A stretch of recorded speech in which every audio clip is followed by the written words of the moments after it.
everyone, I hope you all are well. So let's start learn biotech. आज हम gene transfer के method start करने वाले हैं. सो जीन ट्रांसफ़र मेथड में सबसे पहले जो हम जीन ट्रांसफ़र मेथड आज कंप्लीट करेंगे वो होगा एग्रोबैक्टीरियम मीडिएटेड जीन ट्रांसफ़र. सो देख लेते हैं कि इस वीडियो में हम क्या क्या कवर करने वाले हैं और इस टॉपिक के अंदर हम क्या क्या कवर करने वाले हैं. सो सबसे पहले हम एग्रोबैक्टीरियम बैक्टीरिया के बारे में जानेंगे, किस तरीके का उसका नेचर होता है, कैसे वो रिएक्ट करता है और कहाँ पे मिलता है. देन टीडीएनए के बारे में. टीडीएनए यानी कि जो एग्रोबैक्टीरियम का प्लाज्मिड होता है उसको टीडीएनए बोलते हैं. तो टीडीएनए का क्या ऑर्गेनाइजेशन होता है, क्या कौन सा पार्ट जो है ट्रांसफ़र होता है और कौन सा पार्ट क्या फंक्शन करता है, वो हम टीडीएनए के बारे में पढ़ेंगे. एंड देन हम पूरी प्रोसेस को कंप्लीट करेंगे कि किस तरीके से पूरी प्रोसेस होती है जीन ट्रांसफ़र की बैक्टीरियम से और प्लांट सेल के अंदर. सो आज इस वीडियो में हम सिर्फ एग्रोबैक्टीरियम के बारे में पढ़ेंगे और छोटा सा एक ओवरव्यू लेंगे कि ये प्रोसेस किस तरीके से होती है, क्यों होती है. So let's begin. So agrobacterium mediated gene transfer जो है ये पहला सक्सेसफुल प्लांट ट्रांसफॉर्मेशन सिस्टम है जो पहली बार डिस्कवर किया गया था. पहला ट्रांसफॉर्मेशन सिस्टम जो है वो एग्रोबैक्टीरियम मीडिएटेड जीन ट्रांसफ़र ही है. एग्रोबैक्टीरियम में दो स्पीशीज़ आती है, Agrobacterium tumefaciens and Agrobacterium rhizogenes provide natural gene transfer. ठीक है, ये नेचुरल जीन ट्रांसफ़र प्रोवाइड कराते हैं, जीन एक्सप्रेशन भी और सिलेक्शन सिस्टम भी इनके पास ये प्रोवाइड कराते हैं. एग्रोबैक्टीरियम जो है वो एक gram negative rod shape bacteria है जो बिलोंग करता है बैक्टीरियल फैमिली राइजोबेसी. ठीक है, राइजोबेसी से ये बिलोंग करता है. Often found near soil level at the junction of plant stem and roots. Plant की स्टेम्स में की जो जंक्शन होती है और सॉइल से जो जंक्शन होती है वहाँ पे ये प्रेजेंट होता है. बेसिकली जो पहले अगर हम थोड़ा हिस्ट्री में जाएं इसकी, तो एग्रोबैक्टीरियम 3 पार्ट्स में डिवाइड किया गया, 3 ग्रुप्स में डिवाइड किया गया था. एक तो था एग्रोबैक्टीरियम ट्यूमेफेशियंस जो इंड्यूस करता है ग्रोन गॉल डिसीज़. ठीक है, ग्रोन गॉल डिसीज़ प्रोड्यूस करता है, इंड्यूस करता है. एंड एग्रोबैक्टीरियम राइजोजीन्स जो इंड्यूस करता है हेयरी रूट डिसीज़. और एग्रोबैक्टीरियम रेडियोबैक्टर एंड अवायरुलेंट स्ट्रेन. ठीक है, ये एक अवायरुलेंट स्ट्रेन है, ये कुछ भी मतलब इन्फेक्ट नहीं करता प्लांट को. सो अगर फिर हम थोड़ा आगे जाएं कि इनका रीक्लासिफिकेशन किया गया. रीक्लासिफिकेशन के अंदर जो ग्रुप हैं उनको नाम दिया गया बायोटाइप 1, बायोटाइप 2 एंड बायोटाइप 3. सो जो बायोटाइप 1 एंड बायोटाइप 3 थे वही जो थे वो इन्फेक्ट करते थे प्लांट्स को, वही कुछ रिएक्ट करते थे जैसा कि यहाँ पे लिखा है. तो इसी तरीके से बायोटाइप 1 में जो है वो एग्रोबैक्टीरियम ट्यूमेफेशियंस डाले गए और बायोटाइप 2 में एग्रोबैक्टीरियम राइजोजीन्स डाले गए. सो देखिए क्या क्या प्रॉपर्टीज़ थी, देखते हैं बायोटाइप फर्स्ट में.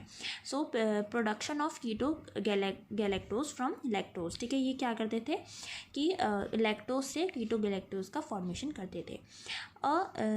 ए ट्यूमेफेशियन स्ट्रेन सचेस, इसके अंदर कौन कौन से स्ट्रेन्स आते हैं, ACH5, A6, B6, C58, T37, BO542 and 23955 belong to biotype 1. फिर देखिए अगर इनको कल्चर कराना होता है या इंक्यूबेट कराना होता है तो वो टेम्परेचर इनको चाहिए होता है अप टू 37 डिग्री सेल्सियस. लेकिन अगर हम लेबोरेटरी के अंदर करा रहे हैं तो ये 28 से 29 डिग्री सेल्सियस में भी कंप्लीट हो जाता है. So certain Ti plasmid are somewhat unstable at high temperature. ठीक है, क्योंकि ये क्या है लेबोरेटरी के अंदर कराते हैं क्योंकि कुछ टीआई प्लाज्मिड जो हैं वो अनस्टेबल होते हैं हाई टेम्परेचर पे. मीडिया इनके लिए कौन कौन सा यूज़ किया जाता है, LB, NB, TY, और ये तो ग्रोथ के लिए यूज़ किया जाता है. और मीडिया जो इंक्यूबेशन के लिए यूज़ किया जाता है वो होता है मिलीमल मीडिया और YMB यानी कि yeast maltase broth. Next type पे आते हैं बायोटाइप सेकेंड. बायोटाइप सेकेंड में क्या है कि having ability to grow and erythritol as a carbon source. ठीक है, ये इसके ऊपर एरिथ्रिटोल के ऊपर डिपेंड करती हैं, ग्रो करती हैं एज अ कार्बन सोर्स यानी कि कार्बन लेने के लिए उनसे. फिर इनके स्ट्रेन्स कौन कौन से होते हैं, इनके स्ट्रेन्स हैं NGPPB 1855, ATC 283B and A4. ये सब इसके स्ट्रेन्स हैं जो बायोटाइप सेकेंड के अंदर आते हैं. इनको टेम्परेचर चाहिए होता है 30 डिग्री सेल्सियस से कम. और मीडिया कौन कौन सा, एज TY मिलीमल मीडिया के अंदर भी यूज़ करते हैं. TY पे ये नॉर्मली नहीं ग्रो कर सकते जैसे वो कर सकता है बायोटाइप फर्स्ट, लेकिन बायोटाइप 2 नहीं कर सकते, लेकिन अगर हम कैल्शियम उसके साथ प्रोवाइड कर दें तो ये ग्रो कर सकते हैं। YMB और मिनिमल मीडिया इसके लिए चाहिए होता है। हाँ, ये तो था एग्रोबैक्टीरियम के बारे में थोड़ा सा इंट्रोडक्शन। नेक्स्ट आता है, हम प्रिंसिपल की बात करें तो प्रिंसिपल तो नहीं, इसमें प्रिंसिपल मैं बताऊंगी डायग्राम के थ्रू कि किस तरीके से क्या होता है। तो स्मिथ एंड टाउनसेंड थे जिन्होंने पहली बार बताया था कि बैक्टीरिया के अंदर एक पॉजिटिव मतलब बैक्टीरिया जो है पॉजिटिव एजेंट है क्रॉन गॉल ट्यूमर्स का। ठीक है, क्रॉन गॉल ट्यूमर्स ये क्या होता है, कैसे होता है, ये सब प्रोसेस अब हम एक बार समझ लेते हैं। देखिए, ये एक प्लांट है, ठीक है। तो यहाँ प्लांट के अंदर एक वुंड है, ठीक है, ये है वुंड, एक प्लांट के अंदर एक वुंड है। तो यहाँ से वुंड से जब प्लांट के अंदर एक वुंड प्रोड्यूस होगा तो उसको जो कुछ मॉलिक्यूल्स होंगे जिनको हम बोलते हैं फिनोलिक मॉलिक्यूल्स, ठीक है, उनको हम बोलते हैं फिनोलिक मॉलिक्यूल्स जो प्रोड्यूस होंगे। वो फिनोलिक मॉलिक्यूल्स जो होंगे वो जाएंगे बैक्टीरिया के पास, जो कि है प्रेजेंट कहाँ पे, रूट्स और स्टेम के बीच में सॉइल्स के पास। ठीक है, यहाँ पे वो बैक्टीरिया प्रेजेंट हैं। ठीक है, ये बैक्टीरिया प्रेजेंट है तो एज अ रिपोर्टर जीन की तरह आप बोल लीजिए, आप वर्क कर सकते हैं फिनोलिक कंपाउंड कि यहाँ पे आके इसको इंडिकेट करेंगे कि भाई यहाँ पे आ जाओ, जहाँ पे वुंड हो गया है। तो यहाँ पे इन्हें एक अपना इंडिकेशन मिल जाएगा कि हमें अब प्लांट के पास जाना है जहाँ पे वुंड क्रिएट हो चुका है, तो वहाँ पे ये सब जाएंगे। So as you can see, देखिए यहाँ पे है ये प्लांट सेल है सपोज, ठीक है, ये प्लांट सेल है और यहाँ पे है ये बैक्टीरियल सेल। इस तरीके से जहाँ पे भी वुंड होगा वहाँ पे ये जो बैक्टीरिया है वो अटैच हो जाएंगे। अब बात आती है कि अटैच कहाँ पे होंगे, यहाँ पे वुंड क्रिएटेड है। देखिए, अगर वुंड क्रिएटेड है तो कुछ सेल्स जो होंगी वो डैमेज होंगी, कुछ सेल्स जो होंगी वो हेल्दी होंगी। ठीक है, तो जो ये बैक्टीरिया सेल्स हैं, ठीक है, वो बैक्टीरिया सेल्स अटैच होंगी cell wall of the healthy cells. ठीक है, these are attach to the cell wall of healthy cells. Healthy cells से अटैच होंगी और हेल्दी जो सेल्स हैं उनके अंदर ही अपना प्लाज्मिड जो है tDNA है वो ट्रांसफ़र करेंगी।